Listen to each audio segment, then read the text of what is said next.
Muy buenas noches con todos. Soy la doctora Corimita Rojas Murrugarra del Hospital Nacional Hipólito Unanue. En esta oportunidad vamos a conversar sobre el diagnóstico y manejo de las infecciones oportunistas en el paciente con síndrome de inmunodeficiencia adquirida. ¿Qué es el síndrome de inmunodeficiencia adquirida o cómo se llega a ello? Tenemos que tener en cuenta que la presencia de este síndrome cursa con muchos eventos previos y uno de ellos es la primoinfección, en la cual también encontramos el síndrome retroviral agudo, generalmente asintomático de 50 a 90%, aparece de las 2 a las 6 semanas post-exposición. Acá también se presenta el síndrome mononucleósido, donde se caracteriza por fiebre, rash, faringitis, linfaneuropatías, artralgias, mialgias, letargia, anorexia y baja de peso. Durante este periodo también se produce la seroconversión. Los estadios de la infección, tenemos el síndrome retroviral agudo, que es la infección primaria, que ya la vimos. Tenemos la infección asintomática o periodo de latencia clínica con o sin linfadenopatía persistente generalizada, la infección sintomática precoz y la infección avanzada o SIDA. Es acá en este periodo donde se producen las infecciones oportunistas y las neoplasias. El periodo de latencia clínica es un periodo que está entre el periodo de seroconversión y la fase SIDA. Este puede durar desde meses a años. En este periodo se presenta la disminución del recuento de los linfocitos CD4 y generalmente es asintomático. La infección sintomática precoz. En esta etapa, los linfocitos CD4 tienden a disminuir a menor de 500 células por milímetro cúbico. Aparecen ya los primeros síntomas de inmunodeficiencia y aumenta el riesgo de evolución a SIDA. Ya cuando tenemos la infección avanzada o el periodo de SIDA, es ahí ya que se presentan las infecciones oportunistas. Como podemos ver acá, estas infecciones oportunistas están asociadas al conteo de CD4, al recuento de CD4. Acá tenemos el conteo de CD4 y la línea de tiempo de las cuales se va identificando la enfermedad y las diferentes patologías que se presentan, de acuerdo al tiempo y de acuerdo al conteo de CD4. Como ustedes pueden observar, a menor conteo de CD4 es mayor la presencia de infecciones oportunistas. Es en esta etapa que nosotros ya encontramos al paciente en una infección muy avanzada, llamada ya síndrome de inmunodeficiencia adquirida, que es el SIDA. Una de las primeras infecciones oportunistas que se presentan en los pacientes con SIDA es la neumonía por neumocistis. Esta es una infección que se produce en la infancia. En las 2/3 partes de los niños sanos pueden presentarse, incluso puede llegar entre los 2 hasta los 2 a 4 años de edad. Y es asintomática. La transmisión básicamente es a través del aire. Esta enfermedad pues se puede reactivar de una infección antigua o una infección latente que tenía, ¿no? La incidencia de esta patología ha disminuido debido a la profilaxis y al uso de los antirretrovirales de manera precoz. Los casos, pacientes desconocen su infección por VIH o sin tratamiento. Estos tipos de pacientes, cuando ellos no conocen que tienen el diagnóstico de VIH, son los pacientes que llegan muy severamente enfermos. Y es en ellos donde vamos a encontrar un conteo de CD4 menor de 100 y ya la característica de la sintomatología que presentan es disnea subaguda progresiva, fiebre, ellos tienen tos, pero no es productiva, y dolor torácico. A raíz de esta patología, muchos de los pacientes pueden evolucionar desfavorablemente, debido a que esto es muy rápido. No es una patología que podamos controlarlo. Si es que llega muy severo, es difícil de controlarla, pero si llega leve a moderado, podemos tratarlo de inmediato y puede mejorar el paciente. El diagnóstico básicamente es, en la clínica nosotros observamos la clínica del paciente, cómo es que él viene, pero lo que nos ayuda es una radiografía de tórax. En la radiografía de tórax vamos a encontrar un patrón retículo intersticial bilateral difuso, opacidades centrales o periliares, a predominio del lóbulo medio o inferior, las cuales suelen ser simétricas. Entre el 10 a 39% de los casos, la radiografía de tórax puede no mostrar alteraciones y esta característica se asocia con un mejor pronóstico de la enfermedad. Incluso las radiografías pueden darnos indicios o pueden darnos como que a comparar con una TBC miliar que tiene esa misma característica, ¿no? Además de la radiografía, de las imágenes, nosotros también tenemos marcadores que nos ayudan. El DHL, que es un marcador hematológico, puede emplearse como indicador en el diagnóstico de neumocistosis, aunque el resultado no es específico de ello, pero nos da una luz muy grande, nos abre puertas al diagnóstico. Hay otros procedimientos que se pueden hacer, como el esputo inducido, tomarle la muestra, tiene una sensibilidad entre 50 a 90%, a través del lavado broncoalveolar también, hacerle una biopsia o tomarle muestras, se puede hacer. Y una biopsia transbronquial y pulmonar que nos ayudaría con más efectividad, ¿no? Tiene una sensibilidad de 95 a 100%. Y esta tinción, que es la tinción de gomorimetamina de plata, también nos ayudaría a identificar la presencia de la neumocistis. La tomografía de tórax nosotros lo llamamos el gold estándar, pero hay algunos establecimientos que no lo tienen a la mano. Es por ello que solamente se guían con la radiografía. Pero si tuviéramos a la mano una tomografía, la tomografía de tórax en verdad nos ayudaría bastante para definir el diagnóstico si tuviéramos duda con tuberculosis. En la TEN de tórax, acá lo que vamos a encontrar o a evidenciar es que hay una presencia de un patrón de vidrio esmerilado en prácticamente todo el parénquima, como podemos ver. Áreas de condensación con broncograma aéreo principalmente en ambos lóbulos, estos de acá, específicamente en los lóbulos inferiores. También existen múltiples quistes aéreos, como pueden observar en las tres imágenes están los quistes aéreos de paredes finas de predominio subpleurales.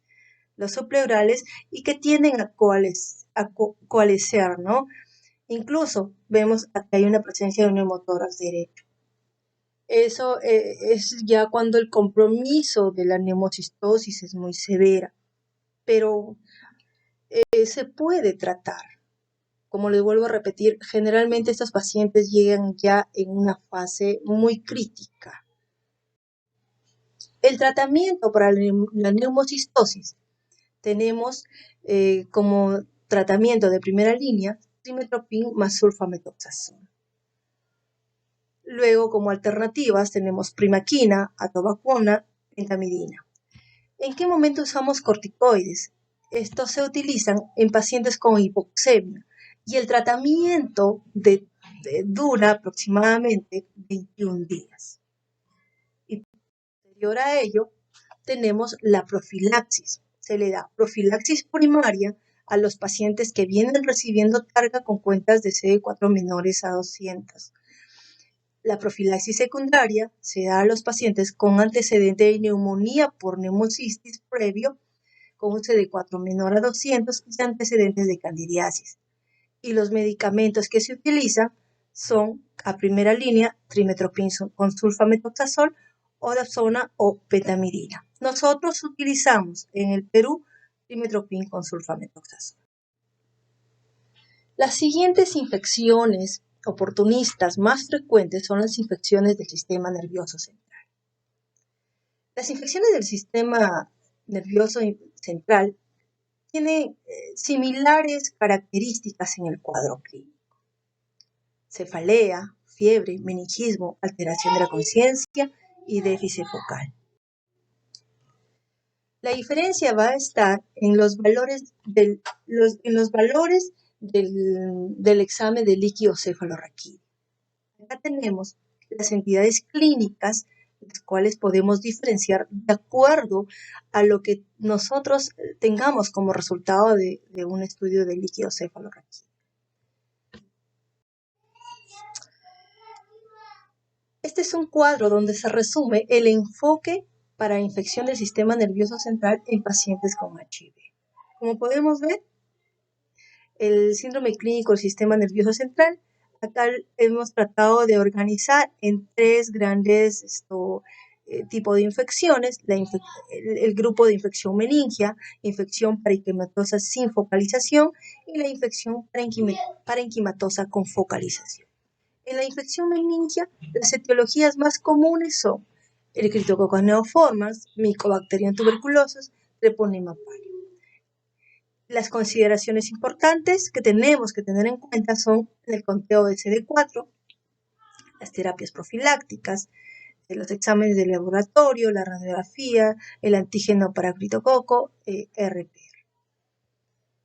Las infecciones parenquimatosas sin focalización, las etiologías más frecuentes son la demencia asociada por HIV, las encefalitis por citomegalovirus, y las consideraciones importantes para estas patologías son el conteo de CD4 más la presencia de rinitis.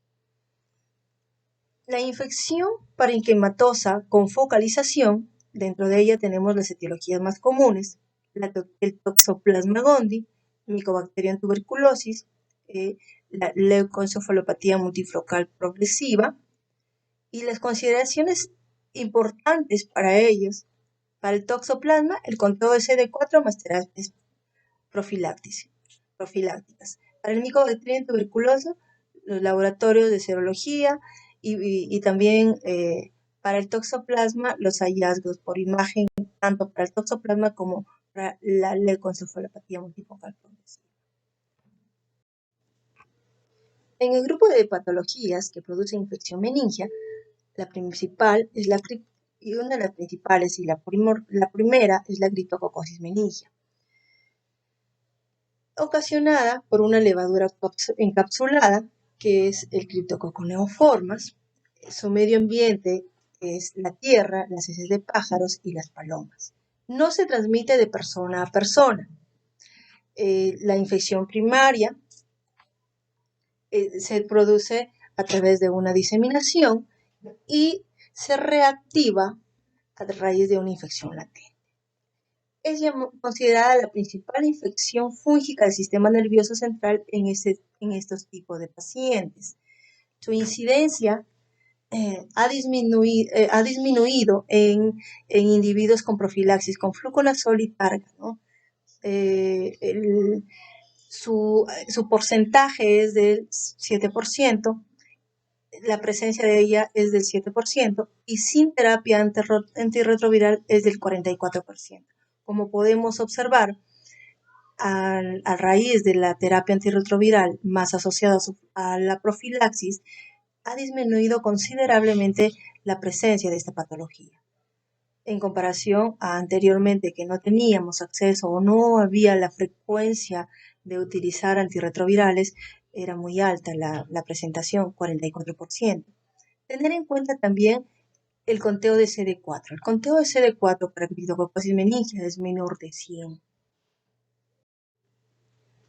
El cuadro clínico de criptococosis meningia, sus manifestaciones, una de las principales es la cefalea, fiebre y cefalea, del 75 al 99%, asociada a náuseas y vómitos en un 40%, meningismo de 30 a 45%, fotofobia y alteraciones visuales de 20 a 30%, letargia y alteraciones cognitivas de 11 a 30%, convulsiones el 10%, aumento de la presión intracerebral un 50%, criptococosis extraneural, que es frecuente.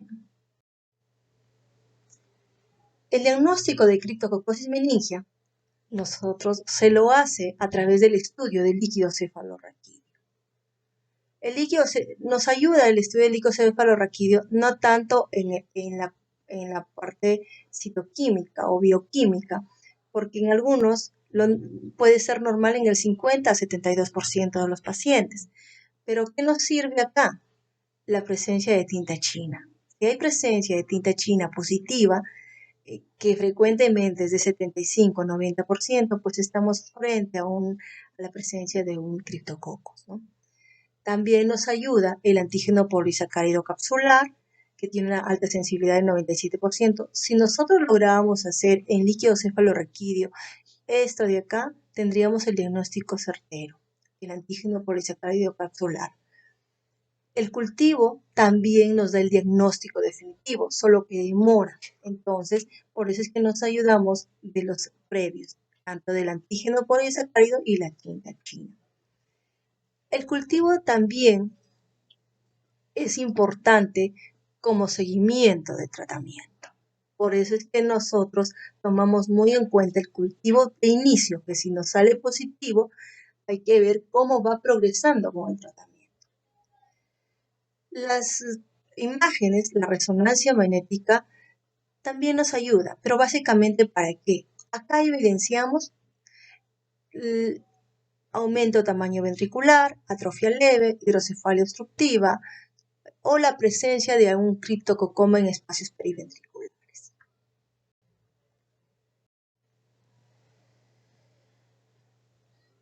Esta patología tiene mal pronóstico cuando ya evidenciamos alteraciones de sensorio, los leucocitos en líquido cefalorraquídeo son menor de 20 por milímetro cúbico, el antígeno capsular criptococo en líquido cefalorraquídeo es mayor de 1 a 1024 y el aumento de la presión intracerebral es elevada, ¿no? Eso sí va aumentando progresivamente, esto nos da un mal pronóstico. El líquido cefalorraquídeo, nosotros tenemos que tener muy presente la presión de apertura, ¿no? Si la elevación de la presión de abertura es muy alta o muy elevada, recordar pues que está el paciente ya entrando en un cuadro de hipertensión endocraniana severa. Entonces, el único manejo, el tratamiento agresivo que nosotros damos es extracción del líquido cefalorraquídeo para disminuir la presencia de la presión intracerebral está elevándose, ya que la presión recuerden que la presión intracerebral normal es menor, la presión de apertura tiene que ser menor de 20 centímetros de agua, pero si es mucho mayor de 20, pues hemos tenido casos que han llegado a 120, 130 y obviamente ya ocasiona mayor daño, no solamente a nivel cerebral, sino pueden ocasionar ceguera, pérdida de audición, incluso llegar a la muerte. En casos refractarios que persisten con presiones de aperturas elevadas, con fin de lograr disminuir la presión intracerebral, se utiliza una derivación ventrículo-peritoneal, ¿no? Y eso ya sería a cargo de neurocirugía. El tratamiento para criptococosis. Tenemos que tener en cuenta acá que es importante tener en cuenta las tres fases. La primera fase, que es la fase de inducción, donde nosotros utilizamos anfotericina B, puede ser anfotericina B de oxicolato o liposomal, de acuerdo a cómo nosotros estemos, en qué área estemos trabajando, sea MINSA o de salud. Nosotros en el MINSA utilizamos la anfotericina B de oxicolato y utilizamos de 0.7 a 1 miligramo por kilo diario. Asociado, idealmente se asocia a flucitocina, 10 miligramos por kilo diario. Y esto, el tratamiento es por 2 semanas. pero nosotros no tenemos flucitocina, así que generalmente usamos anfotericina B sola o podemos asociarla a fluconazol. Pero el tratamiento es por 2 semanas. Terminadas las 2 semanas, se solicita el cultivo del líquido cefalorraquídeo control para ver si es que cómo va yendo. Si nos sale negativo, pasamos a la siguiente fase, la fase de consolidación. Pero si nos sale positivo, continuamos con anfotericina hasta que completemos más o menos 21 días y podamos tomarle un nuevo control. Es como que iniciamos, o 28 días, iniciamos un nuevo ciclo y le tomamos un nuevo control de cultivo para definir si pasamos o no a la fase de consolidación. En la fase de consolidación, el tratamiento es con fluconazol, 400 miligramos, vía oral o endovenoso, cada 24 horas por 8 semanas. Y luego de esto pasamos a la fase de mantenimiento. La fase de mantenimiento es con fluconazol 200 miligramos por vía oral durante al menos un año. Posteriormente, detener la terapia de mantenimiento si completó las 3 fases exitosamente o si el paciente permanece asintomático de las infecciones criptococócicas y su recuento de CD4 es mayor de 100 células, ¿no? Por mayor de 3 meses. Es ahí donde nosotros decidimos a suspenderla o detener la terapia de mantenimiento. Pero si el paciente detenemos esta terapia de mantenimiento, el paciente empieza, le tomamos un control a los 6 meses y el paciente inicia nuevamente con un CD4 empieza a disminuir, le reiniciamos la terapia de mantenimiento. Se reinicia la terapia de mantenimiento si el recuento de CD4 disminuye a menos de 100. La segunda patología más frecuente a nivel del sistema nervioso central es la meningitis tuberculosa. La meningitis tuberculosa es la reactivación de una infección previa. Acá el cerebro y las meninges pueden ser sembradas con bajo número de organismos. Hay presencia de lesiones caseosas, hay rupturas de las meninges que producen ya la meningitis. Y la relación está dada con cualquier conteo de CD4 mayor de 350, ¿no? El CD4 menor de 50 ya nos indica diseminación. El cuadro clínico de la meningitis tuberculosa es fiebre en un 76%, cefalea en un 68%, vómito 53%, desorientación 49%, estupor de 8 a 11%, la meningitis TBC de manera insidiosa, meningitis bacteriana puede ser más agudo y hay compromiso de los pares craneales 3, 4, 6 y 7. El diagnóstico de meningitis tuberculosa básicamente es por sospecha clínica, ¿no? Y evidencia de la tuberculosis en otros sitios anatómicos.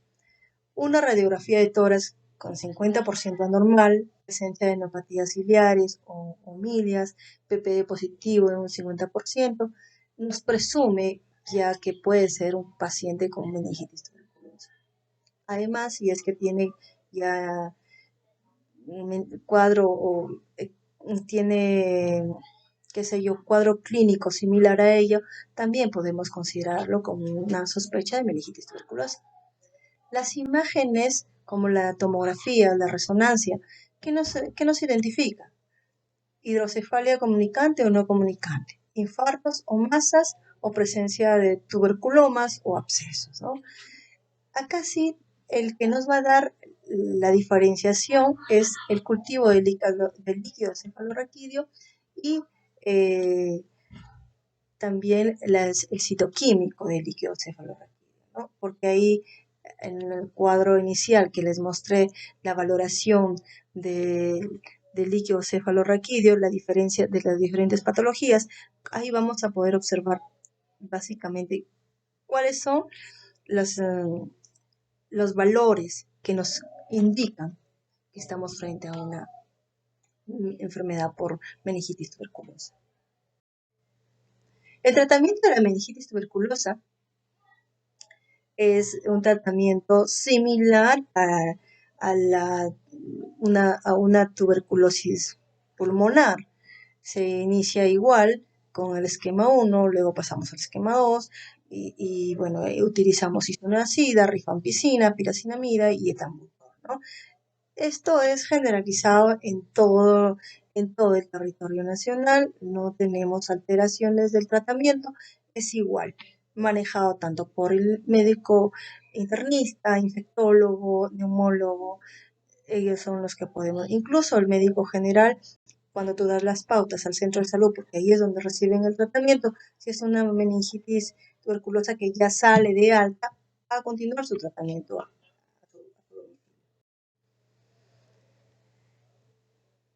Acá el tratamiento de la meningitis meningia, meningitis tuberculosa, ¿en qué momento nosotros vamos a iniciar el tratamiento antirretroviral con los pacientes que tienen esta coinfección asociada al VIH?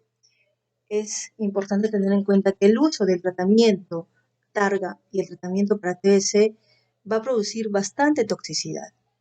Incluso hay interacciones medicamentosas, hay aumento de las manifestaciones de enfermedad durante el periodo de inicio del tratamiento, que es llamada las reacciones paradójicas, ¿no?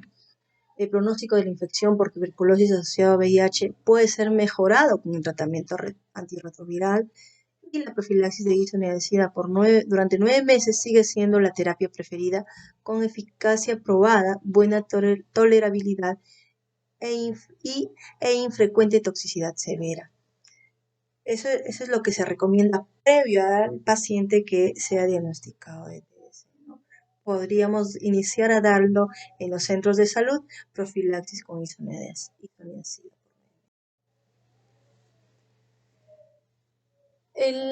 Las infecciones del parénquima cerebral sin focalización tenemos la demencia asociada a VIH.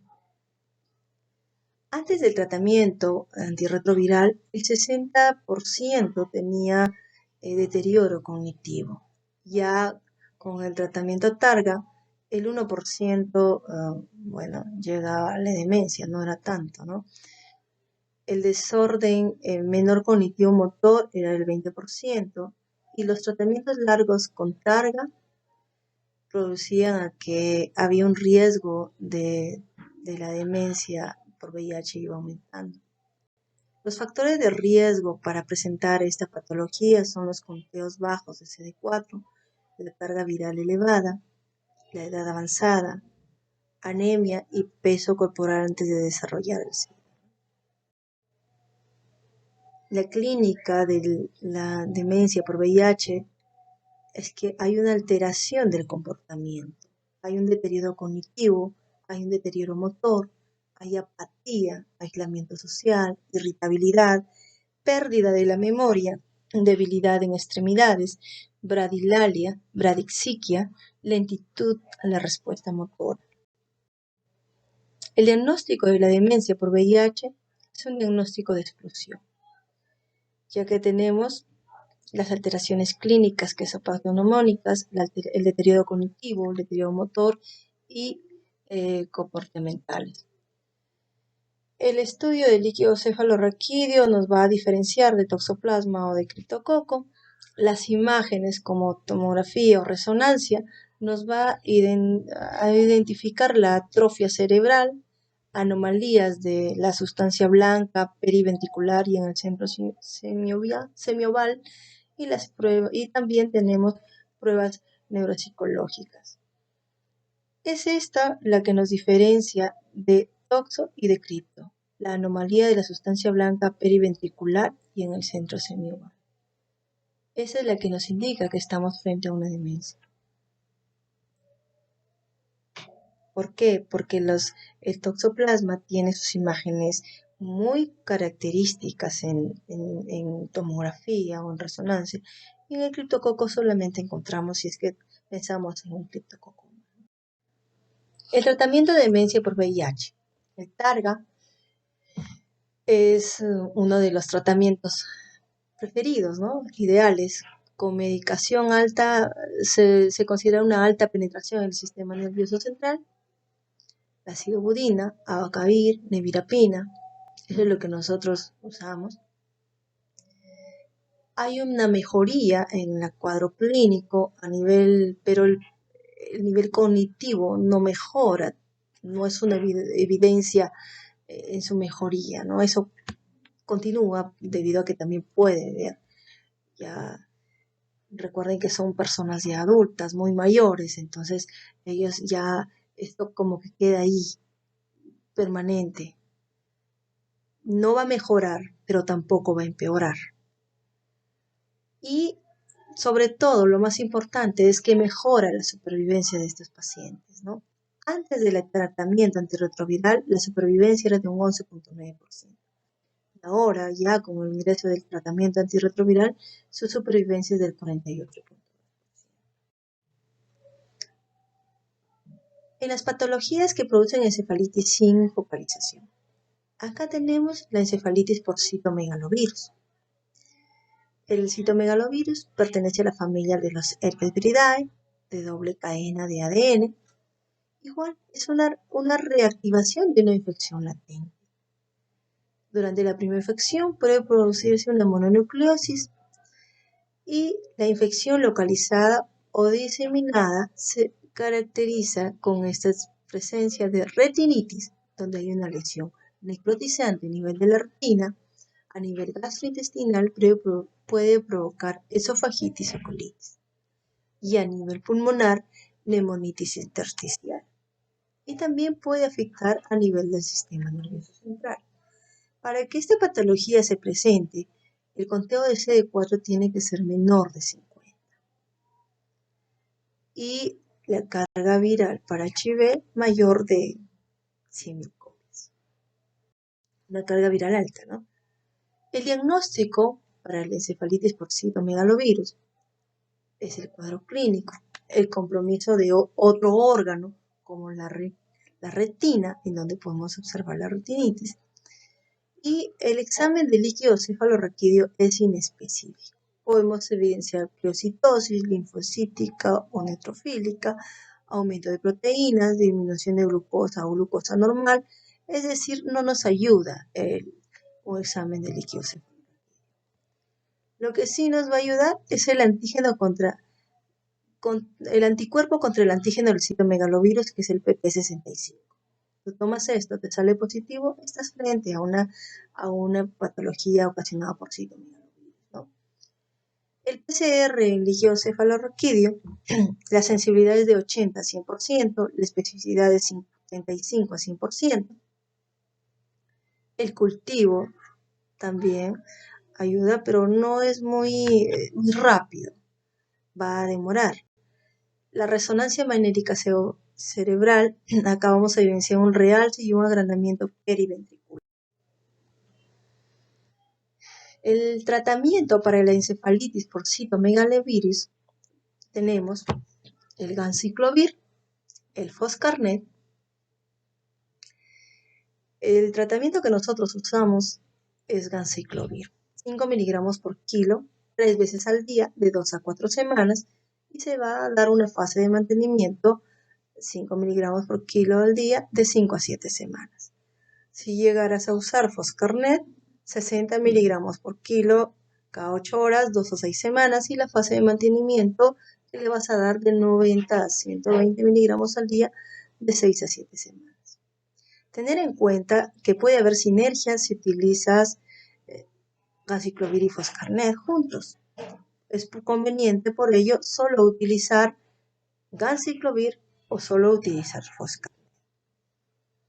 La resistencia a ganciclovir en polirradiculopatía, ¿no? Tomando en cuenta eso siempre. En las patologías que producen encefalitis con focalización, tenemos a la encefalitis por toxoplasma, ocasionada por toxoplasma, ¿no? O encefalitis por toxoplasmosis. Es ocasionada por el toxoplasma gondii, que es un parásito intracelular, el que el que muestra, esos son los traquizoitos, produce una infección a través de la ingesta de carne contaminada, heces de gato, produce una encefalitis necrotizante multifocal y tiene también dos formas de presentación, la presentación primaria, la presentación de reactivación, y esta se da a través de, se reactiva en pacientes parasitados previamente a un 47%, ¿no? Importante tener en cuenta que el conteo de CD4 puede ser menor de 100 o menor de 50. La clínica que caracteriza a ellos es la cefalea, fiebre, el déficit neurológico focal o motor, convulsiones, confusión, ataxia, letargia, compromiso de nervios craneales, defectos visuales de 8 a 15%, signos meningios, cerebrosos, náuseas, compromiso ocular de 10 a 15% que preceden del sistema nervioso. El diagnóstico es el cuadro clínico compatible, la serología, alta tasa de portadores crónicos de IgG, y el estudio del líquido cefalorraquídeo puede ser normal o inespecífico. Puede haber una elevación de proteínas en un 65%, disminución de glucosa de 8 a 52%, y la pleocitosis, que es el predominio mononuclear de 27 a 30%. Pero no es un examen que te diga este es un toxoplasma, ¿no? Lo que sí nos ayudaría es que si le hiciéramos un examen de PCR en líquido cefalorraquídeo, tiene una especificidad de 97 a 100% y una sensibilidad de 50%, 50 a 60%. Lastimosamente nosotros no lo hacemos en nuestra institución, el PCR de líquido cefalorraquídeo para toxoplasma, no tenemos ese examen. Pero nos ayudamos de los exámenes imagenológicos, la tomografía o la resonancia. ¿Por qué nos ayudamos? Porque es con ellos que evidenciamos las imágenes características de esta patología, que son imágenes en anillo, ubicadas en ganglios basales y en la región frontotemporal, ¿no? Incluso puede haber múltiples imágenes mayores de 5. Estas son las imágenes en anillo. El tratamiento para la encefalitis por toxoplasma, nosotros damos indicaciones para iniciar la profilaxis primaria cuando llegan los pacientes y les tomamos previo a iniciar el tratamiento carga o inicialmente pacientes que son diagnosticados recientemente, les tomamos exámenes de ingreso y generalmente los pacientes llegan pacientes positivos con IgG alto y su CD4 son menores de 100. Entonces, a ellos son a los que nosotros les damos profilaxis primaria. Todos los regímenes recomendados para prevenir el primer episodio de toxoplasma también son efectivos para prevenir la neumocistosis. Eso es importante saber. Si tú das profilaxis primaria para toxo, por ende también estás dando profilaxis para neumocistosis. O sea, cubres las dos. Pero nuestro tratamiento ideal de primera línea en la profilaxis es sulfametoxazol más trimethoprim, una dosis al día, ¿no? Vía oral. O algunas veces les damos, se puede dar sulfametoxazol más trimethoprim, una dosis 3 veces por semana, o también sulfametoxazol más trimethoprim, una cada semana, o una dosis diaria, perdón. Incluso si no tienen esto y tienen la opción de usar dapsona o pirimitamida o leucoborina, pueden darle, ¿no? A veces ya es semanal. Acá nosotros no tenemos estos últimos medicamentos. O sea, hay para otras patologías, más no para toxo, ¿no? La indicación para la interrupción de la profilaxis primaria es el conteo de CD4 mayor de 200 células por milímetro cúbico por 3 meses en respuesta al tratamiento retroviral, o puede considerarse si el conteo de CD4 es de 100 a 200 euros por milímetro cúbico y los niveles de antirretrovirales del conteo de la carga viral permanecen por debajo de los límites de detección durante al menos de 3 a 6 meses, ¿no? ¿Qué significa esto? Que el paciente tiene que ser indetectable para considerarlo que ya podemos interrumpir. Y la indicación para reiniciar la profilaxis, igual, ¿no? Si vemos que el conteo SD4 va bajando, la reiniciamos la profilaxis primaria. El régimen preferido del tratamiento para nosotros tratar esta patología es usar piremetamina de 200 miligramos por una vez, seguido por la dosis basada en peso corporal menor de 60 kilogramos, o piremetamina de 50 miligramos vía oral diario, más sulfadiazina, 1000 miligramos vía oral cada 6 horas, o leucoborina de 10 a 25 miligramos vía oral diario, con un aumento a 50 miligramos diario, con un peso corporal mayor de 60. O piremetamina de 75 miligramos vía oral diario, con sulfadiazina 1500 miligramos vía oral cada 6 horas, o leucoborina de 10 a 25 miligramos vía oral diario. Este puede aumentar a 50 miligramos diario. Es importante tener en cuenta esta nota. Si la piremetamina no está disponible o hay un retraso en su obtención, como lo es nuestro caso, se tiene que usar sulfametoxazol más trimmetoprim. Debería ser utilizado en lugar de piremetamina y sulfadiazina. Y eso es lo que nosotros usamos, sulfametoxazol más trimmetoprim. Para pacientes con historia de la alergia de sulfamidas, la desensibilización del sulfamida se debe intentar usando una de varias estrategias publicadas de atovacuna y debe ser administrado hasta que las dosis terapéuticas de sulfametoxazol más trimmetoprim se logren, ¿no?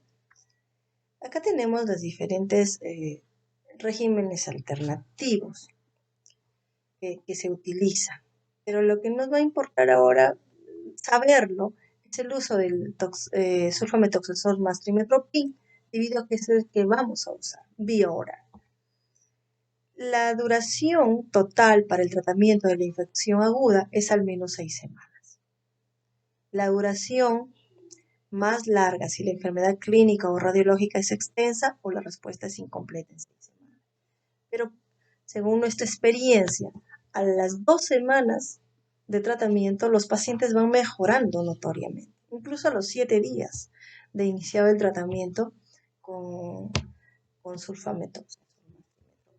El paciente mejora y las imágenes y de tomografía o resonancia cerebral que se hace al término del tratamiento se evidencia la disminución de las lesiones a nivel cerebral.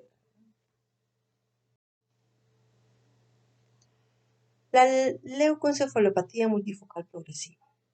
Esta enfermedad es ocasionada por el virus JC, que es un poliomavirus. Igual, es una infección primaria de la infancia en la cual es asintomática y latente en los tejidos renales y cerebrales, ¿no? El contagio es a través de la inhalación y produce una desmielinización afectando a los oligodendrocitos. Es la primera condición definitoria de SIDA en 25 a 75% de pacientes y el estado es en pacientes con conteo de CD4 menor de 100 se produce una reactivación en la gran mayoría de pacientes y mayor de 200 de conteo de CD4 mayor de 200 solamente un 25%.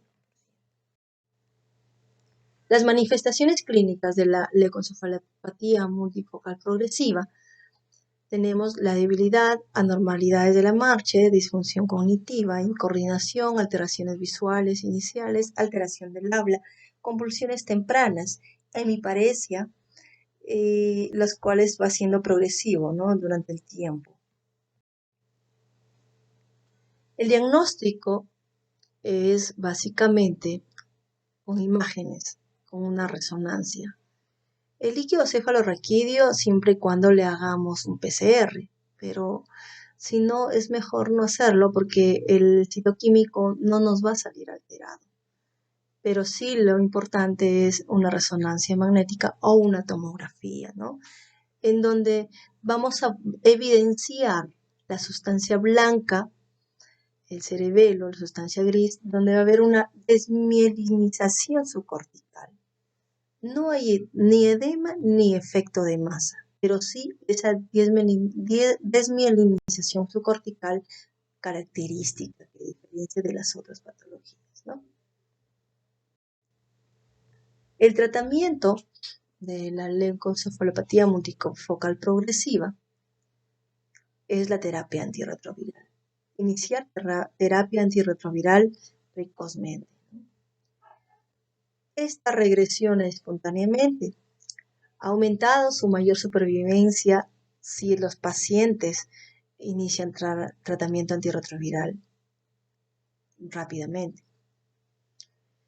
Lo que si no hay recuperación del déficit motor que pueda ocasionar. El tratamiento específico para el virus aún no se ha identificado. Hay algunos ensayos de tratamiento con cidofovir, citosina arabinosida y mefloquina que no mostraron beneficio clínico en estos ensayos, ¿no? Se ha sugerido mirtazapina como agente coayudante a los antirretrovirales en base a unas pequeñas series de casos, pero no se ha realizado ningún ensayo a establecer un beneficio comparativo de antirretrovirales y mirtazapina sobre el antirretroviral solo, ¿no? No hay estudios, así que lo único que nosotros indicamos es la terapia antirretroviral de inicio precoz, ¿no? Tan pronto tengamos el diagnóstico y veamos el paciente con el cuadro de esta patología, le iniciamos terapia antirretroviral. Bueno, eso es todo, queridos alumnos. Espero que les haya motivado a continuar investigando sobre esta patología que es muy extensa. Tenemos múltiples comorbilidades que cada día siguen apareciendo más. Es una enfermedad que lo estamos dejando un poco de lado, pero es una de las patologías que tiende a multiplicarse en el tiempo, ¿no?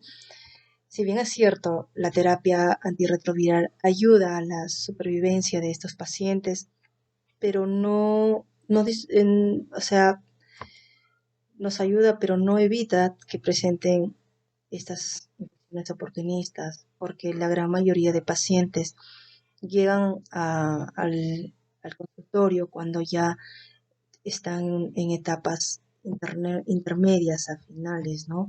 Porque recuerden que el periodo asintomático es largo, entonces los pacientes no evidencian que tienen este diagnóstico.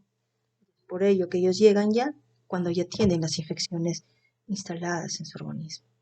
Bueno, que tengan todos ustedes una muy buena continuación de las clases con los otros colegas. Un gusto de haber compartido esto y gracias por escucharme.